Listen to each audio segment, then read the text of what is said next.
జలుబు తలనొప్పి ఒళ్ళు నొప్పుల నుండి తక్షణ ఉపశమనం శాస్త్రి బామ్ ఇప్పుడు ₹5 ప్యాక్లో కూడా. నమస్తే, వెల్కమ్ టు ఆర్టీవీ. నేను Sachin. UCC uniform civil code ప్రస్తుతం దేశవ్యాప్తంగా సంచలనంగా మారింది, చర్చకు దారితీస్తోంది. అసలు యూసీసీ అంటే యూనిఫామ్ సివిల్ కోడ్, ఉమ్మడి పౌర స్మృతి అంటే ఏంటి? దీంట్లో లివింగ్ రిలేషన్షిప్ గురించి తీవ్ర చర్చాంశంగా మారింది. ఎందుకంత తీవ్ర చర్చాంశంగా మారింది? ఇందులో ఉన్న పాయింట్లు ఏంటి? డీటెయిల్గా మాట్లాడుకునే ప్రయత్నించుదాం. ముందుగా ఒక్కొక్క పాయింట్ రూపంలో చూసే ప్రయత్నించుదాం. Here it is on the screens of RTV. యూసీసీపై ఉత్తరాఖండ్ ప్రభుత్వం కీలక నిర్ణయం తీసుకుంది. జనవరి 27 నుంచి యూసీసీని అమలులోకి తెచ్చింది ఉత్తరాఖండ్ ప్రభుత్వం. దీంతో పాటు దేశంలో యూనిఫామ్ సివిల్ కోడ్ అమలు చేసిన తొలి రాష్ట్రంగా రికార్డు సృష్టించింది ఉత్తరాఖండ్. ఉత్తరాఖండ్లో ఇకపై అందరికీ ఒకే చట్టం ఉంటుంది. ఈ చట్టంలో ఏముంటుందంటే వివాహం కావచ్చు, విడాకులు కావచ్చు, వారసత్వం, సహజీవనం తదితర వ్యవహారాల్లో కులమతాలకు సంబంధం లేకుండా అందరికీ ఒకే చట్టం ఉంటుంది. యూసీసీతో బహుభార్యత్వం నిషేధించబడుతుంది.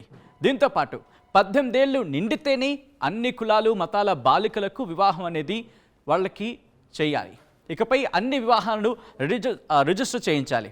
ఒక్కసారి ఇక్కడ ఆగే ప్రయత్నం చేద్దాం. ఎస్, ముందు పాయింట్కి వెళ్ళే ప్రయత్నం చేద్దాం. ఎందుకంటే కనుక ఇక్కడ ఇంట్రెస్టింగ్గా మీరు చూసుకుంటే అన్ని మతాలకు సంబంధించి ఇకపై అన్ని వివాహాలను రిజిస్ట్రేషన్ చేయించాలి. ఇక్కడ ఆగే ప్రయత్నం చేద్దాం. ఇంతవరకు చూసుకుంటే కనుక ఆయా మతాలకు సంబంధించి, ఆయా మతాచారాలకు సంబంధించి, ఆయా సంప్రదాయాలకు సంబంధించి వివాహం చేసుకుంటే సరిపోయేది, పెద్దల మధ్య పెద్దల సమక్షంలో చేయించుకుంటే సరిపోయేది. కానీ యూనిఫామ్ సివిల్ కోడ్ కనుక అమల్లోకి వచ్చిన తర్వాత ఏ సంప్రదాయమైనా, ఏ కులమైనా, ఏ మతమైనా ఎవరికైనా సరే రిజిస్ట్రేషన్ తప్పనిసరి. దాంతోపాటు 18 ఏళ్ళు నిండితేనే, అది ఏ కులమైనా ఏ మతమైనా సరే అందరికి కూడా 18 ఏళ్ళు నిండిన తర్వాతే సదరు మహిళకు పెళ్లి చేయాల్సి ఉంటుంది. సదరు ఇన్ఫ్యాక్ట్ ఆ 18 ఏళ్ళు నిండిన తర్వాతే వాళ్ళకి వివాహం చేయాల్సి ఉంటుంది. సో ఇది. దీని తర్వాత moving on to the next. ఒక మతం నుంచి మరో మతం పిల్లలను దత్తత తీసుకోవడం నిషేధం. దాని తర్వాత హలాల్ కావచ్చు, ఇద్దత్ వంటి ఆచారాలను ఉత్తరాఖండ్లో రద్దు చేయడం జరిగింది. ఆ ఆచారాలకు సంబంధించి అక్కడ రద్దు చేయడం జరిగింది. ముస్లిం పర్సనల్ లా బోర్డు నిర్ణయాలు చెల్లవు. కులం మతం తేడా లేకుండా అన్ని వర్గాలకు ఒకే విడాకుల చట్టం. ఇక్కడ ప్రయత్నం చేద్దాం. కులం కావచ్చు, మతం కావచ్చు, లేకపోతే ఆయా కులాలకు సంబంధించి, లేకపోతే ఆయా మతాలకు సంబంధించి ఆయా ఆచారాలు సంప్రదాయాలకు కట్టుబడి విడాకులు తీసుకుంటున్న సందర్భం ఇంతవరకు ఉండిండొచ్చు, ఉన్న సందర్భం కూడా ఉన్నాయి. సో ఇప్పటి నుంచి అలా చెల్లదు. అది ఏ కులమైనా, ఏ మతమైనా, లేకపోతే ఆయా మతాచారాలకు సంబంధించి కావచ్చు, లేకపోతే ఆయా కుల ఆచారాలకు సంబంధించి కావచ్చు, అక్కడ విడాకులకు సంబంధించి ఆయా కట్టుబాట్లో లేకపోతే ఆయా ఆచారాల్లో ఉంటే అవి ఇక్కడి నుంచి చెల్లవు.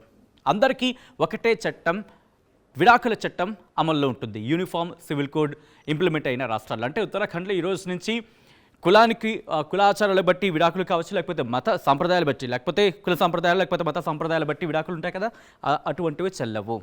సో ఈ రోజు నుంచి అన్ని మతాలకు, అన్ని వర్గాలకు ఒకటే ఒక విడాకుల చట్టం అనేది ఇంప్లిమెంట్ అవుతుంది. Moving on to the next. మొదటి జీవిత భాగస్వామి జీవించి ఉంటే రెండో వివాహం చెల్లదు. ఆగే ప్రయత్నం చేద్దాం. సపోజ్ మొదటి భార్యో లేకపోతే మొదటి భర్తో బతుకుండగా ఇంకొక భార్యను, లేకపోతే ఇంకొక భర్తను, లేకపోతే ఇంకొక వ్యక్తిను, ఇంకొక మహిళను, ఇంకొక పురుషులను పెళ్లి చేసుకోవడం చెల్లదు. సపోజ్ ఒక మహిళ తన మొదటి భర్త బతుకుండగా ఇంకొక వ్యక్తిని రెండో పెళ్లి చేసుకోవడానికి చట్టం ఒప్పుకోదు. అట్ ద సేమ్ టైం భర్తకు సంబంధించి పాయింట్ ఆఫ్ వ్యూలో చేస్తే మొదటి భార్య బతుకుండగా ఇంకొక పెళ్లి చేసుకోవడానికి చట్టం అంగీకరించదు. ఆ వివాహం చెల్లదు. ఇది దీన్ని క్లియర్ కట్గా చెప్పుకోవాలనుకుంటే. Moving on to the next. కుమారుడు కుమార్తెలకు వారసత్వంలో సమానంగా హక్కులు. ఇప్పుడు ఇంతవరకు మనం చూసుకుంటే కనుక తండ్రి ఆస్తి కావచ్చు, తల్లి ఆస్తి కావచ్చు, కొడుకులకి కూతుర్లకి ఇటువంటి సిచ్యువేషన్ మనం చూసాం. ఇప్పుడు అలా కాదు. తండ్రి ఆస్తి అయినా, తల్లి ఆస్తి అయినా కొడుకులకి కూతుర్లకి అంటే కుమారులకి కుమార్తెలకు సమానంగా వాటా వెళ్ళాలి. ఎక్కడా కూడా అంటే తల్లి ఆస్తి అయితే కాస్త కూతురికను, లేకపోతే తండ్రి ఆస్తి అయితే కొడుకును, ఇలాంటివి ఉన్నాయి కదా కొన్ని చోట్ల. ఇంకా సో వీటికి సంబంధించి మాట్లాడుకునే సందర్భంలో uniform civil code UCC implement అయిన తర్వాత కుమారులు కావచ్చు, కుమార్తెలు కావచ్చు, వారసత్వంలో సమానంగా హక్కులు ఉంటాయి. సమానమైన వాటా అని చెప్పుకోవాలి ఒక విధంగా చెప్పాలంటే. Moving on to the next. ఇక్కడి నుంచి కనుక మీరు లివ్ ఇన్ రిలేషన్షిప్లో ఉండాలనుకుంటే మీరు ఉండొచ్చు, కానీ రిజిస్ట్రేషన్ తప్పనిసరి. ఆ రిజిస్ట్రేషన్కి సంబంధించి కూడా మాట్లాడుకునే ప్రయత్నం చేద్దాం. ఏజ్ గురించి కూడా మాట్లాడుతున్నాం. Moving on to the next graphic. దాంట్లో మనం మాట్లాడుకోవచ్చు. 21 ఏళ్ల వయసు కంటే తక్కువ ఉందనుకుందాం. ఏం జరుగుద్ది చూద్దాం. 21 ఏళ్ల వయసు కన్నా తక్కువ ఉంటే అటువంటి సందర్భంలో లివ్ ఇన్ రిలేషన్షిప్కు ఉంటే కనుక అటువంటి విషయంలో తల్లిదండ్రుల అనుమతి తప్పనిసరి. 18, 21. సో మాట్లాడుకున్నా కదా, అమ్మాయిలకి 18, అబ్బాయిలకి 21 అని చెప్పి, ఒకవేళ ఆ ఏజ్ కన్నా తక్కువ ఉంది అంటే లివింగ్ రిలేషన్షిప్ గురించి మాట్లాడుకుంటే ఆ సందర్భంలో తల్లిదండ్రుల అనుమతి, వాళ్ళ తల్లిదండ్రుల అనుమతి తప్పనిసరి అంటూ కూడా ఈ చట్టం చెప్పడం జరుగుతుంది. Uniform civil code. Moving on to the next graphic. Live in సంబంధాల నుంచి పుట్టిన పిల్లలకు ఇంట్రెస్టింగ్ పాయింట్ ఇది. ఏం జరుగుతుంది? వివాహిత జంటల పిల్లలతో సమానంగా హక్కులుంటాయి. మేము లివింగ్ రిలేషన్షిప్లో ఉన్నాం, మేము పెళ్లి చేసుకోలేదు, అయినా మాకు పిల్లలు ఉన్నారు, తన వల్ల పుట్టిన బిడ్డ అంటూ ఒకళ్ళు వచ్చారు అనుకోండి. ఆ బిడ్డకి అంటే ఆ సంతానానికి వివాహిత జంటలకు ఎటువంటి హక్కులు ఉంటాయి, ఎటువంటి రైట్స్ ఉంటాయో అటువంటి రైట్స్ లివ్ ఇన్ రిలేషన్షిప్లో పుట్టిన పిల్లలకు కావచ్చు, బిడ్డలకు కావచ్చు, అటువంటి హక్కులే ఉంటాయి, అటువంటి సమానమైన హక్కులే ఉంటాయంటూ చెబుతోంది యూనిఫామ్ సివిల్ కోడ్. మూగడ నెక్స్ట్ పాయింట్, ఇంట్రెస్టింగ్ పాయింట్ ఏంటంటే సైనికులకి సంబంధించి, త్రివిధ దళాల్లో పనిచేసే వాళ్ళకు సంబంధించి కూడా ఒక ప్రత్యేకమైన వెసులుబాటు కల్పించింది యూనిఫామ్ సివిల్ కోడ్. అదేంటంటే కనుక ప్రివిలేజ్డ్ విల్ అంటే ఏంటంటే వీలునామాకు సంబంధించి, ఎందుకంటే వాళ్ళొక అత్యవసర సిచ్యువేషన్లో ఉన్నారు, ఎమర్జెన్సీ సిచ్యువేషన్లో ఉన్నారు. అలాంటి సందర్భాల్లో వాళ్లకు సంబంధించి వీలునామా కావచ్చు, లేకపోతే ఆ ప్రాసెస్కి సంబంధించి ఆ వీలునామాను వేగంగా ఈజీగా చేయించుకోవచ్చు యూనిఫామ్ సివిల్ కోడ్ ద్వారా. ఇలా అనేకమైన అంశాలు ఉన్నాయి. అయితే ఈ చట్టం ఎప్పుడు వెలుగులోకి వచ్చింది, ఇన్ఫ్యాక్ట్ ఎప్పుడు కమిటీ ఫామ్ అయింది, ఇవన్నీ మాట్లాడుకునే ప్రయత్నం చేస్తే 2022 మే 22న కమిటీని నియమించడం జరిగింది.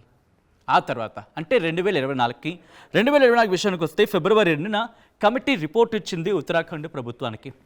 ఆ తర్వాత 2024లోని ఫిబ్రవరి 7న కమిటీ రిపోర్ట్కి సంబంధించి మాట్లాడుకున్న సందర్భంలో ఉత్తరాఖండ్ అసెంబ్లీ ఈ రిపోర్ట్ని ఆమోదించడం జరిగింది. ఆ తర్వాత సరిగ్గా ఒక నెల తర్వాత అంటే మార్చి